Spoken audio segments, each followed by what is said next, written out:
The big day is Friday, and if you're anything like me, at this point in the season, you're feeling like you wish you could slow down time and make it all last just a little bit longer. A bit more time for movies and TV specials, a bit more time where it's okay to consume lots of cookies and eggnog, a bit more time for carols and drives through those neighborhoods where all the impressive light displays are, a bit more time for baking and shopping and wrapping and, yes, making Christmas memories. Now, even though the season is winding down, there's still a lot more Christmas past ready to hit your podcast feed between now and the big day, including one more episode like today's episode dedicated just to you and your Christmas memories. That one will arrive on Christmas Eve, the perfect day for reminiscing about Christmas past. There isn't much time, but there is just enough time if you want to be part of it. You'll have to act fast, but I'll do my very best to accommodate everyone who sends something by the end of the day, California time, on the 23rd. Just record a voice memo into your phone and send it to christmaspastpodcast@gmail.com. As always, just try to keep it reasonably short, clean and family friendly, and be sure to say your name and where you're from. Well, now let's crank up the Christmas spirit and get this episode underway. I just mentioned baking, which of course is one of the best things about Christmas. The fun of creating and being together, of sharing, and of course eating, and made all the more special by the fact of baking special things that come but once a year and by passing treasured family recipes down the generations, like Lenka in Belgium is looking forward to doing. Hi, my name is Lenka. I'm from the Czech Republic, now living in Belgium. In the Czech Republic, we have this tradition of baking Christmas cookies. They're not the traditional American Christmas cookies. We call them Vánoční cukroví, and it's rather Christmas sweet because you have plenty of different doughs, fillings, and shapes. So you end up with vanilla rolls, rum balls, beehives, bear paws, and many more. And each family has to bake several, let's say 10 types of these Christmas cookies and about 100 pieces per each type. So it takes plenty of time. Every year, my mom, my sisters and me, we were gathering around this huge round table and making these Christmas cookies. But what I loved the most was that we were telling stories. What happened that year, and we were even repeating the stories we heard before, but we were pretending we hear them for the first time, so we were laughing, of course. And I truly love this tradition. Although we were smelling like gingerbreads at the end, it was really so dear and lovely. Now I live here in Belgium, and as I have my newborn daughter here with me in my arms, I'm sure I would love to pass this tradition on her, and hopefully next year we will slowly start to bake the Christmas cookies together. Hey, congrats on your newborn, Lenka. I have one of my own this year, and I'll have more to say about that sometime soon. You know, one of the things that adds to the cozy of Christmas baking is having something festive to listen to in the background.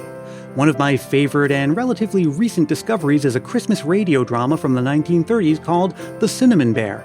If you haven't heard of it, I'd highly recommend Googling it. It aired one episode a day leading up to Christmas Eve. Serial Christmas stories are a bit like a literary advent calendar, and they create a special kind of magic, especially when the whole family is involved. And that's something that Angela in Kansas City can relate to. One of my favorite Christmas memories comes from 1977 when I was 8 years old. The local newspaper, the Kansas City Star, published a story called Santa Claus and the Pig Wigton. Each weekday in December, there was a new chapter. And after dinner, my mom or dad would gather us kids around and read the latest adventure. The story ended on Christmas Eve. That day, before the big family party, it was my beloved Grandma Eleanor who read the happy ending to us. She passed on several years ago, and I miss her very much. I am so grateful for that memory. Merry Christmas to you and all of the Christmas Past family.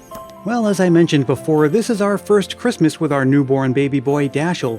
He loves the Christmas tree, and he seems almost hypnotized by the vintage bubble lights that we have strung up. He's really too young to appreciate what's going on, but having him in the picture really takes me back to some of my earliest Christmas memories. One of them involved the Christmas tree that we'd put up every year and the specific way that I and my siblings would enjoy it. Turns out it's a common thing that kids do, and Tony in Kentucky was one of them. My Christmas memory is every time as a child that we put up the Christmas tree. After the fact, I would lay there underneath, staring up at the lights. It's one of the coziest feelings ever. Kind of reminded me of that one Disney cartoon where Chip and Dale were living in the Christmas tree that Goofy brought in, and they were running around and having their antics. But yeah, there was nothing cozier than that, and that's my Christmas memory. And whether it's under it, around it, or just in the same room with it, we love being in the presence of the tree. Whether it's to take in the sights of the ornaments, inhale the scent if it's a fresh one, or just generally bask in the presence, like David in Rhode Island. One of my favorite memories as a child, even though opening gifts was a lot of fun on Christmas morning, one of my favorite things was on Christmas Eve, just sitting next to the Christmas tree and reading, whether it was Christmas stories or comic books or anything that I had around that put me in the Christmas spirit. I would be sitting near the tree, reading by the light of the tree. Loved it. Thank you. And of course, one of the things you might be wearing as you're sitting around the tree are fam jams. Everyone's heard of those. That's the cute term for matching festive pajamas that many families wear on Christmas morning. Whether intentional or not, everyone has that thing they wear on Christmas morning. My dad, for example, was a bathrobe kind of guy. Simple pajamas are more my speed, but Carissa in Michigan grew up seeing something a little different. I wanted to share my favorite Christmas memory of my dad. In 1976, during the Olympics, he bought a bright blue velour tracksuit with USA on the back of the jacket. And I do not know why to this day, but he started making that his Christmas morning outfit. So I was born in 1982, and I remember every single Christmas, he would come down the stairs in this suit. And over the years, as my dad got a little bigger, less and less of the suit started to get seen. So at first his jacket didn't get zipped up, and then one year the pants kind of disappeared, and then finally, he could get his arms in the jacket, but he couldn't do much, so the jacket didn't stay on very long. But he made sure to get that Christmas morning picture with at least the blue velour jacket on. And now that my dad is gone, surprisingly, that is one of my favorite memories, is him coming down the stairs in that ridiculous velour tracksuit. But Merry Christmas to everyone. Keep your family close, especially at Christmas. Thank you. If I heard that correctly, one year the pants disappeared. I think the fewer questions we ask about that, the better. But speaking of asking questions, that's something that Melissa in Rhode Island did one Christmas in her youth.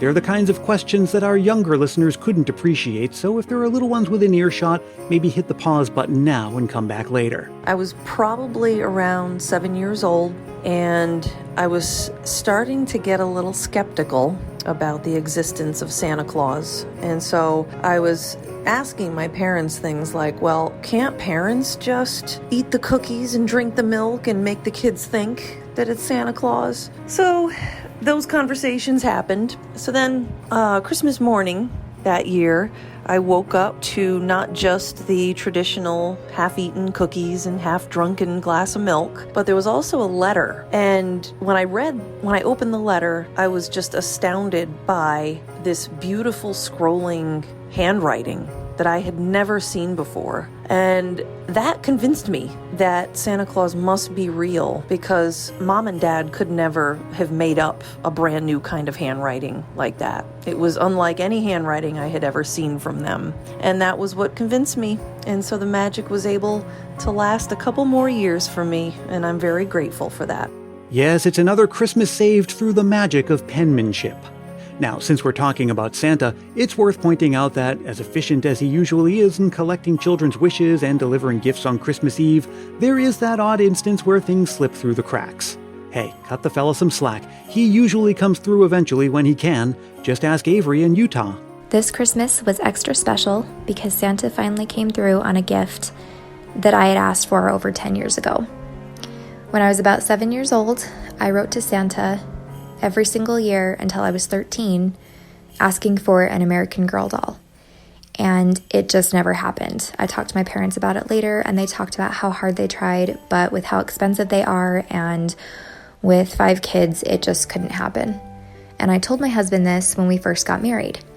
We've been married for about 8 years now. I'm 26 years old, and this Christmas I woke up Christmas morning with a gift that was addressed from Santa, and inside it was my very own American Girl doll. So over 10 years later, Santa finally came through.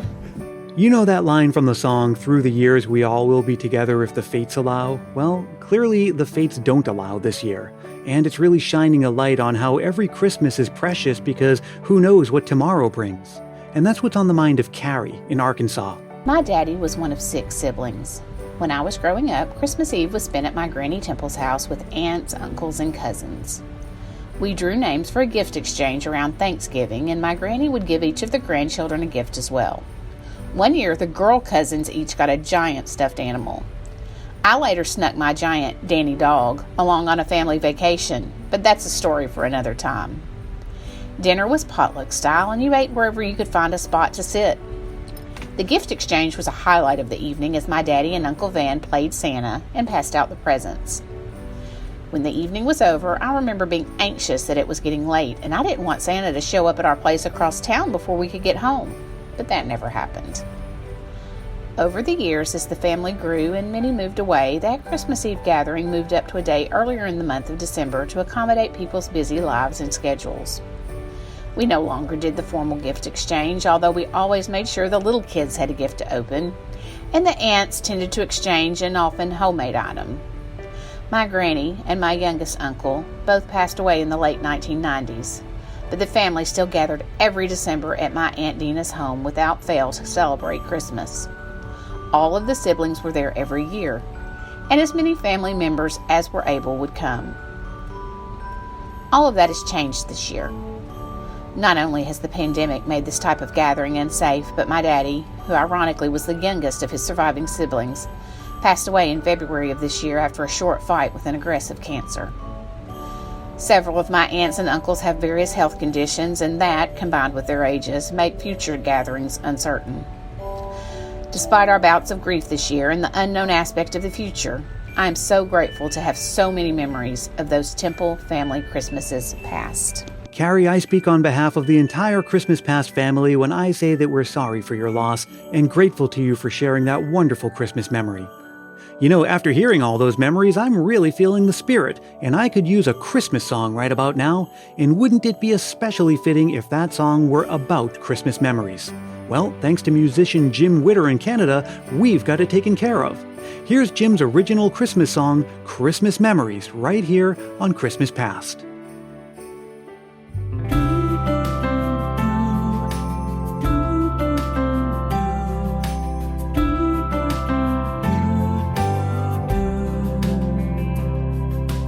Making angels in the snow, choir singing soft and low on my old red radio. Christmas memories, bubble lights upon the tree, shining bright for all to see, setting up the old nativity. Christmas memories, church bells ringing Christmas Eve, silent night sung by Jim Reeves, Charlie Brown on black and white TV. Christmas memories.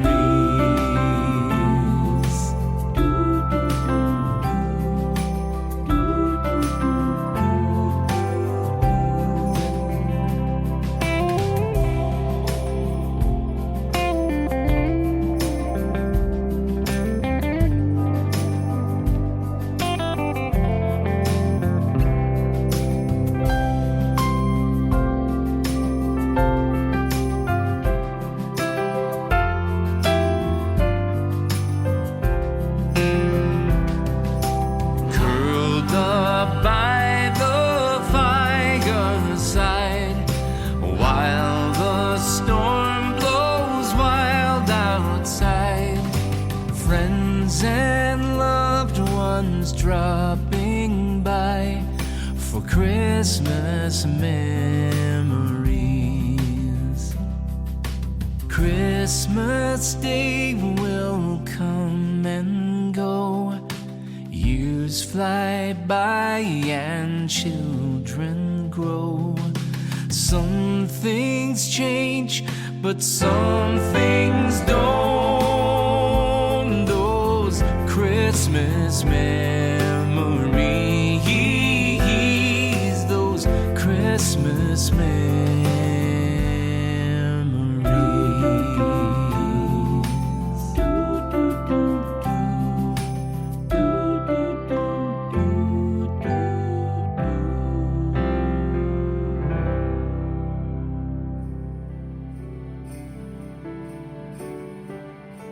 Thank you, Jim, for sharing that song with the rest of us. Check out the show notes for this episode for a link to more of his music, or just look him up on Spotify, Amazon, or wherever you download music.